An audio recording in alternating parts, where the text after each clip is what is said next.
Aïe! J'espère que vous allez bien et aujourd'hui on se retrouve pour faire le bilan du mois de la fantaisie.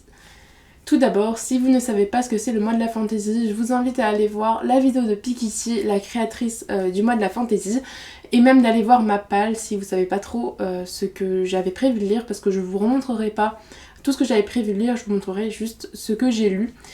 Et je suis plutôt satisfaite. Le mois de la fantaisie, vite fait, c'est lire pendant un mois que de la fantaisie selon des catégories, sauf que moi, je n'ai pas lu selon des catégories, j'ai vraiment pris 10 livres de fantaisie et je me suis dit, bah tu vas les lire. J'ai lu 9 livres, j'ai pas du tout lu toute ma palle parce qu'il y a des livres qui se sont rajoutés, mais j'ai lu 9 livres, sachant que j'ai pris une semaine avant que le mois de la fantaisie commence pour lire de la fantaisie.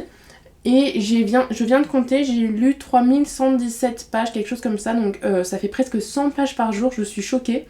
Et je suis très heureuse, je suis très contente de moi. Et donc je vais vous montrer ce que j'ai lu, faire un avis un peu global, peut-être faire un avis plus détaillé sur certains, mais dans l'ensemble, vous pourrez retrouver, je pense, mes avis lecture en vidéo. Avis lecture, comme d'habitude. Encore une fois, je m'excuse parce que pour les réglages de mon appareil photo, je suis pas tout à fait satisfaite. Mon trépied, je sais pas ce qu'il a, je pensais qu'il allait plus haut, mais non, du coup, ça va pas plus bas, enfin... Je suis un peu débordée, mais bon. Tout d'abord, j'ai commencé mon mois de la fantaisie avec le deuxième tome de la guerre des elfes de Herbie Brennan, qui s'intitule L'Empereur pourpre. Il faut savoir que ça, c'est ma saga de mon enfance, c'est vraiment la saga que je lisais quand j'étais petite, ma première saga young adult, genre le truc pour les grands. Et je m'attendais à bien aimer, mais en fait, comment dire, c'était vraiment un peu une déception parce que je comprends pas tellement pourquoi j'ai autant surkiffé à l'époque. Globalement, c'est plutôt bon, mais au final, je m'ennuyais pas mal. J'ai l'impression qu'il se passe pas grand chose durant le livre. Enfin, franchement, par moments, c'était un peu long et des fois, j'accrochais bien. Le plus gros point noir, c'est la vision des femmes dans ce livre. J'étais choquée. Je me suis dit, non mais Erin, tu lisais ça quand t'étais petite et tu te rendais pas compte. Alors, les femmes dans ce livre sont vues un peu comme juste du physique. Vraiment, c'est que ça. C'est quand on décrit une femme, on la décrit sur son physique ou sur sa tenue vestimentaire qui moule bien sa poitrine et ses fesses. Mais on parle pas tellement de son intelligence ou des choses comme ça. Très facilement, Henri, un des personnages de l'histoire, est tombé amoureux de Bleu et clairement il fait que la décrire en disant qu'il est amoureux d'elle, mais c'est que physique. Et encore une fois, Pyrgus, un des personnages principaux, je sais pas, va tomber sous le charme d'une elfe et bro, tu parles que de son physique et ça m'a vraiment je sais pas comment expliquer, mais c'est flagrant. C'est pas on se dit oui machin t'abuses machin, non, ça se voit.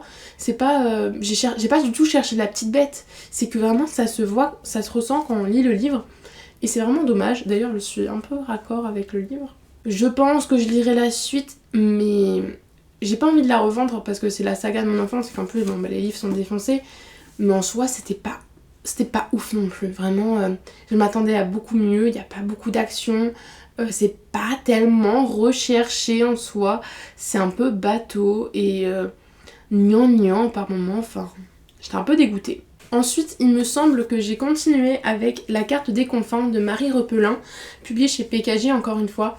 Typiquement c'est un des livres qu'il n'y avait pas dans ma palle, mais en fait je l'ai acheté durant le mois de la fantaisie.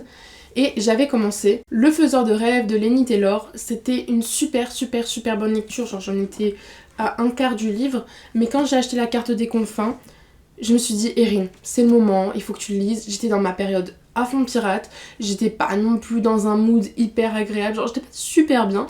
Et je savais que j'avais envie de ce livre, de le lire maintenant et qu'il allait me faire du bien, et ça a été totalement le cas. C'était vraiment un livre doudou, j'ai fait mon avis dessus qui est déjà sorti, donc je vous le mets dans le petit i. Et du coup après j'ai repris ma lecture du Faiseur de rêves de Lenny Taylor. D'ailleurs je l'avais pris dans la voiture pour le lire, j'avais lu un quart et après je l'ai vraiment dévoré dans la voiture. Et quand je suis allée chez ma marraine et quand je suis arrivée, il me restait 2 pages. Et je pouvais pas faire la meuf qui reste dans la voiture pour finir ce livre. C'était vraiment, il y avait des gens et que je connaissais pas et je me suis dit ok, on va pas mal se faire voir. Du coup ces 2 pages, j'ai dû les finir en fin de journée. j'étais un peu en mode je veux savoir la fin, je veux savoir la fin, même si dans un sens on connaissait déjà la fin, mais il me restait 2 pages, c'était hyper frustrant. Enfin bon, du coup Le Faiseur de Rêves est un coup de cœur aussi. La plume de Lenny Taylor est incroyable, vraiment, je me suis... Alors, pour résumer ma lecture, parce que je vais faire un avis lecture dessus, parce que j'ai vraiment besoin de développer ce que j'ai ressenti, mais pour faire un avis global, j'ai vraiment l'impression d'avoir rêvé ce roman. Je sais pas pourquoi, c'est la première fois que ça me fait ce sentiment-là, mais en fait, c'était tellement un bel univers avec des belles descriptions, des personnages qui étaient vraiment très réalistes, très humains, et une plume tout simplement magique que j'ai vraiment l'impression d'avoir rêvé ce roman. Ce qui est incroyable parce que ça s'appelle Le Faiseur de Rêves. J'ai super hâte de m'acheter le tome 2, vraiment je n'attends plus que ça. Et je vais le lire parce que la fin était... Voilà, je ne peux pas rester sur cette fin, c'est pas possible. Bon, je sais plus quand est-ce que je l'ai lu, mais j'ai lu à un moment donné Cinder de Marissa Meyer, mais je sais pas si je l'ai lu pendant le mois de la fantaisie en fait. Ça, je crois que je l'ai lu pendant le mois de la fantaisie. Attendez. Oui, je l'ai lu pendant le mois de la fantaisie, mais c'était pas dans ma palle. Alors, j'ai cru que c'était dans ma palle, justement, que je l'avais mis parce que c'est de la fantaisie, mais pas du tout. Donc, je l'ai quand même lu, ça compte, ok, s'il vous plaît. Donc, j'ai lu Cinder, et c'était vraiment super chouette. C'était une relecture parce que je voulais lire Scarlet, qui est d'ailleurs dans ma palle du challenge Young Adult, que je vais lire parce que c'est une suite de saga. Et du coup, c'était vraiment une super bonne relecture. J'ai adoré l'univers. C'était tout autant addictif que la première fois et j'ai eu un coup de cœur comme la première fois que je l'ai lu. Et j'ai hâte de découvrir la suite de l'histoire. Je pense pas que je vais vous faire un avis lecture dessus parce que c'est une saga qui est déjà assez connue. Donc je pense que je ferai un avis quand je lirai Scarlet. Ou Scarlet et Cress. Ça dépend quand est-ce que je vais lire, enfin si je lis vite les deux ou pas. Mais je vous ferai peut-être un avis sur le début de la saga. Alors ensuite, une chose est sûre, c'est que j'avais commencé Artemis Fowl de Eowyn Colfer, publié chez les éditions Folio Junior, excusez-moi. Sauf que j'avais lu vraiment que le début et je sais plus ce qui s'était passé, mais j'avais plus envie de lire ça. Du coup j'ai arrêté et ensuite j'ai repris et ensuite j'ai re-arrêté. Parce que en fait, j'ai lu la moitié et je pourrais même pas vous dire ce qui s'est passé. C'est la première fois, encore une fois, que ça me fait un sentiment comme ça. J'ai lu, mais c'est pas... J'étais hors de ma lecture, c'est même pas ça. C'est parce que j'ai l'impression qu'il s'est rien passé. Vraiment, je peux vous dire 2-3 détails, mais sinon, vraiment, ça se résume en 30 secondes ce qui s'est passé durant cette première moitié. Et ça me frustre à un point pas possible. Et vraiment... Dès que je lis, je pense à autre chose. Et alors typiquement, là, j'ai commencé un autre livre, du coup, et ça me fait pas du tout ça. Alors que je sais que si je vais me replonger dans Artemis Fowl, ça va me le faire. J'arrive pas à retrouver ce sentiment que j'avais durant le premier tome, où je rigolais, où j'étais vraiment, genre, enjaillée, clairement, de lire ce livre, parce que j'aimais bien l'univers, les personnages, etc. Mais là, vraiment, pas du tout. Donc je suis un peu déçue. J'espère que quand je lirai la deuxième moitié, ça me fera pas ça parce que je vais la lire durant je vais faire en gros je lis pendant 24 heures ce lundi-là, du lundi au mardi et je vais lire la moitié qui me reste durant ce moment-là. Donc il sera pas validé pour le mois de la fantaisie, mais je l'aurai lu. Du coup, je sais pas si je vais continuer la saga ou non parce que vraiment là... je suis vraiment pas du tout à fond, à part si vous me dites dans les commentaires que le tome 3 est mieux, enfin qui rattrape le truc, parce que là, vraiment, je comprends pas pourquoi j'aime pas autant que j'avais aimé le premier tome, quoi. Et ensuite, pour finir, je suis contente, j'ai lu les mangas que je devais lire. Je suis très heureuse de les avoir finalement lus, parce que je vous avais dit que si je les lisais pas, j'étais une patate. Je ne suis pas une patate, je suis très fière de moi. Je les avais apportés chez ma mère et je les ai lus, voilà. J'ai lu du coup le tome 2 et 3 de Made in Abyss, ce petit manga qui, je pensais, on m'avait prévenu que c'était pas aussi rose. Alors, c'est à l'envers, Erin. On m'avait prévenu que c'était pas aussi rose que ce on ne pourrait penser. Mais je pensais pas que c'était comme ça.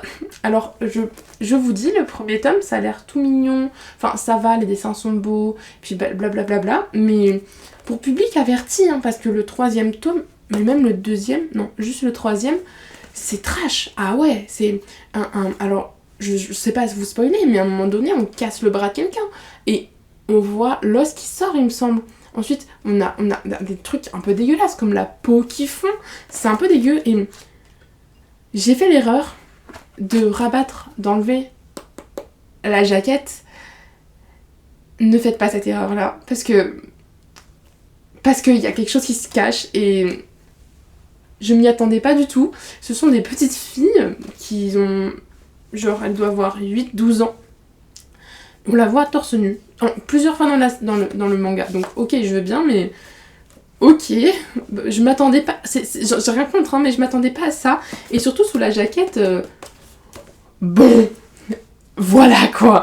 Je vous laisserai voir en librairie, ou si vous l'avez chez vous, à enlever cette jolie jaquette qui voilà. Donc, les dessins sont vraiment super beaux. Je pense pas que je ferai un avis lecture encore une fois. Mais vraiment, j'aime beaucoup cette saga. Elle fait peut-être partie de mes sagas préférées parce que je suis vraiment à fond quand je lis un des tomes. J'aime beaucoup ce côté un peu sombre qu'il y a, qui se cache derrière les beaux dessins qu'on peut voir. Et j'ai hâte d'en savoir plus en fait sur l'abysse parce que ça me fascine en fait cet abysse où les jeunes héros vont descendre. C'est un grand trou qu'il y a en fait. Je vous fais pas vraiment les résumés, de toute façon ils seront en barre d'infos si vous les souhaitez. Et ensuite j'ai lu Magus of the Library de Mitsu Izumi, publié chez Kiun. J'ai relu le tome 1 pour pouvoir me lire le tome 2 parce que j'avais lu le tome 1 une première fois l'année dernière il me semble. Et j'avais bof aimé, genre c'était pas trop ça. Et je m'étais dit tu lis le tome 2 et tu vois si tu continues la saga. Je vous préviens, je continue la saga. Mais c'est vrai que je suis globalement un peu déçue parce que je m'attendais pas du tout à ça. C'est pas une question, on me l'a survendu, c'est juste que je m'attendais vraiment pas à ça. Et du coup, ben, je sais pas. J'aime bien, mais c'est pas non plus aussi accrocheur que ce que je pourrais penser. Enfin, ce que j'avais pu penser. Donc, j'aime beaucoup les dessins qui sont très beaux. J'aime beaucoup l'ambiance orientale, magie, livre. Mais... je sais pas, pourtant c'est vraiment bien ficelé, j'aime bien l'univers, j'aime bien les personnages, etc. Mais c'est pas, on n'est pas fait l'un pour l'autre, vous voyez ce que je veux dire? Je sais pas comment vous expliquer. Mais j'ai quand même hâte de lire la suite, surtout qu'il n'y a que 4 tomes pour le moment, donc en soi je peux carrément rattraper mon retard sur la saga et être à jour facilement. Je vous la conseille quand même parce que ça parle de magie, ça parle de livres. Et franchement c'est super, c'est genre le combo parfait. Et voilà, j'ai fini ce petit bilan et avis lecture sur le mois de la fantasy. Globalement je suis vraiment super fière de moi. Vraiment je ne m'attendais pas à ce que je lise autant. D'habitude quand je fais des challenges comme ça je lis vraiment pas du tout les livres que j'avais prévu de lire. Mais là je suis vraiment fière de moi, surtout que j'ai eu, du coup attendez j'ai pas dit, j'ai eu 3 coups de cœur, 2 déceptions. Je compte pas Magus of the Library parce que genre c'est une déception mais pas trop. Genre c'est une déception que j'ai bien aimée en soi, mais c'est juste que je suis déçue parce que je m'attendais à autre chose. Mais Artemis Fowl et La guerre des elfes ce sont des déceptions. Et après j'ai eu que des bonnes lectures. Je sais pas, Made in Abyss, je sais pas si c'est un coup de cœur, je pense pas. Mais c'est quand même une de mes sagas de manga préférées. Voilà, donc n'hésitez pas à me dire ce que vous avez lu pour le mois de la fantasy, si vous avez participé au challenge ou non. Et si vous êtes fiers de vous aussi, parce qu'il faut le dire, quand on est fiers de nous, c'est important je trouve. Enfin bon, je dis ça mais on parle que de livres, ça va, c'est pas dramatique. Mais voilà, si vous êtes arrivé jusqu'au bout de cette vidéo, vous pouvez mettre un emoji dragon, parce que c'est le mois de la fantasy, ou à me dire en commentaire quel est... Ben, typiquement, est-ce que vous aussi, vous avez déjà, genre, vécu une lecture super étrange et vous avez l'impression de l'avoir rêvé un peu comme moi, mais avec un sentiment super bizarre derrière, qui fait que vous avez adoré ce roman. Voilà, n'hésitez pas à me le dire. Et du coup, j'espère qu'on se retrouvera dans une prochaine vidéo. Et d'ici là, j'espère que vous serez mariés avec votre book boyfriend ou votre book girlfriend et qu'ensemble, vous aurez beaucoup de livres. Ciao!